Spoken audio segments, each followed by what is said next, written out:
최근에 국내 증시는 상승을 하든 하락을 하든 그 상승과 하락폭이 상당히 제한되는 흐름을 나타내고 있습니다. 뚜렷한 재료가 없는 가운데 아직까지는 방향성을 찾고 있는 모습인데요. 지난주 마지막 거래일 글로벌 증시의 흐름도 엇갈렸습니다. 미국 증시는 소폭이나마 올랐고요. 유럽 증시는 막판에 하락 전환했습니다. 아시아 증시는 혼조 양상이었는데요. 먼저 미국 증시 마감 상황부터 자세하게 정리해드립니다.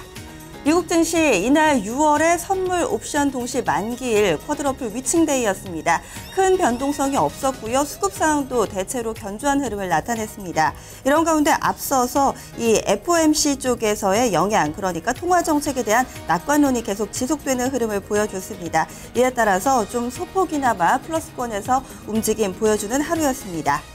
먼저 다우존스 산업평균지수부터 짚어보겠습니다. 다우존스 산업평균지수는 전거래일보다 0.15% 상승하면서 16,947.08포인트 거래를 마쳤고요. 장중 내내 강보권에서의 흐름을 보여줬습니다. 점차 17,000선대 부근으로 한 걸음 한 걸음 다가서는 흐름 나타냈고요. 주간 기준으로는 1% 넘게 올랐습니다. 이어서 30개 구성 종목 흐름 보겠습니다. 19개 종목이 올랐고요. 11종목이 하락을 했습니다. 그 가운데서 가장 탄력이 좋았던 종목이 바로 중장비 업체 캐터필러입니다. 이 종목이 2% 가까이 올랐는데요. 국내에서는 최근에 두산 인프라코어가 강세 흐름을 나타내고 있죠. 이 종목과 좀 연동시켜서 볼 수 있는 부분으로 체크해 볼 수 있겠습니다. 이어서 두 번째 종목은요. 주폰입니다. 그리고 존슨앤존슨과 엑손모빌 순으로 나타났습니다. 반면에 조정받은 종목도 보겠습니다. 이날 가장 큰 폭의 조정을 받았던 종목은 월트디즈니입니다. 월트디즈니 낙폭이 1% 넘게 나타났고요. 1.13% 조정받았습니다.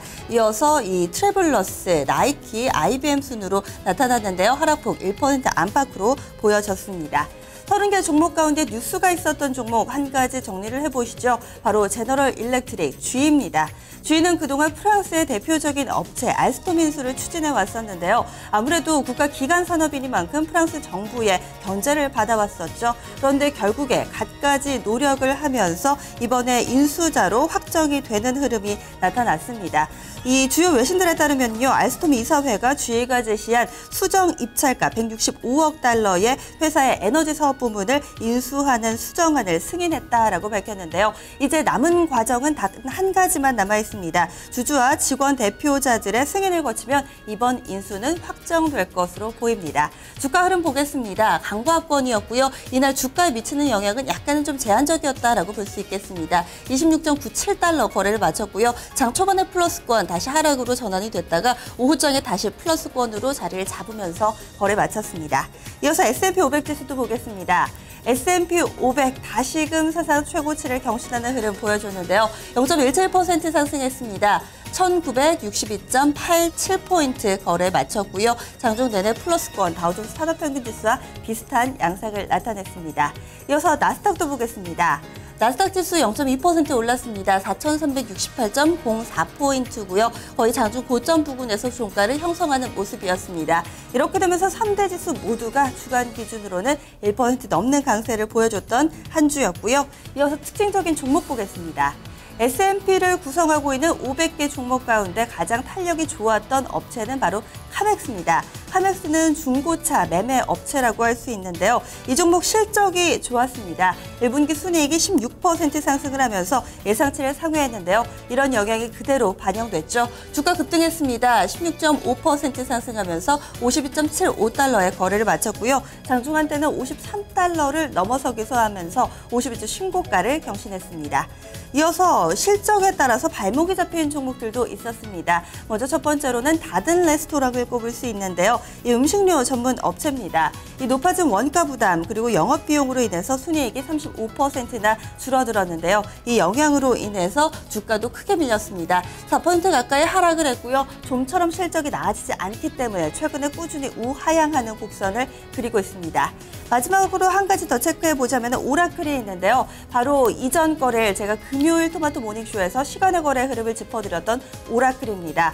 시간의 거래에서 부진한 실적이 급락을 했는데 이날 정규 거래에서도 그런 흐름이 고스란히 나타났고요. 대형 소프트웨어 업체인 이 오라클은 높아진 비용으로 인해서 순이익이 4% 넘게 줄어들었다고 밝혔습니다. 이런 영향으로 인해 이날 주가 4% 가까이 밀려나면서 40달러 선 겨우 지켜내는 흐름을 보여줬습니다.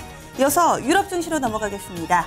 유럽 증시는요, 지표에 좀 부진한 흐름을 보여줬습니다. 이 장중에는 상승 흐름을 탔지만 마감을 앞두고 하락으로 돌아섰는데요. 6월 유로존의 소비자 신뢰가 예상 밖으로 하락한 데 따라서 투자 심리가 냉각됐습니다.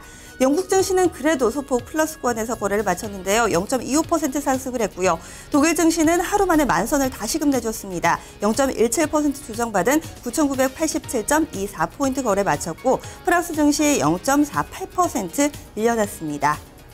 이어서 아시아로 넘어가겠습니다. 아시아 증시도 혼조 양상이었습니다. 조정받은 국가가 조금 더 많았는데요. 일본과 대만, 싱가폴, 인도 등이 조정을 받았습니다. 먼저 일본 같은 경우는요, 이 전거래 일에 4개월 만에 최고치를 경신을 하기도 했는데 이날은 잠시 쉬어가는 흐름이었습니다. 약보합권에서 거래를 마쳤고요. 0.08% 조정폭은 미미했습니다. 이렇게 되면서 15,349.42에 거래를 마쳤습니다. 중국 증시는 그동안의 하락세를 떨쳐내고 강보합권에서 거래를 마쳤는데요. 0.1% 상승을 했고 이 밖에도 홍콩 증시도 약간의 상승 흐름을 보여줬습니다. 지금까지 글로벌 증시 마감 시황이었습니다.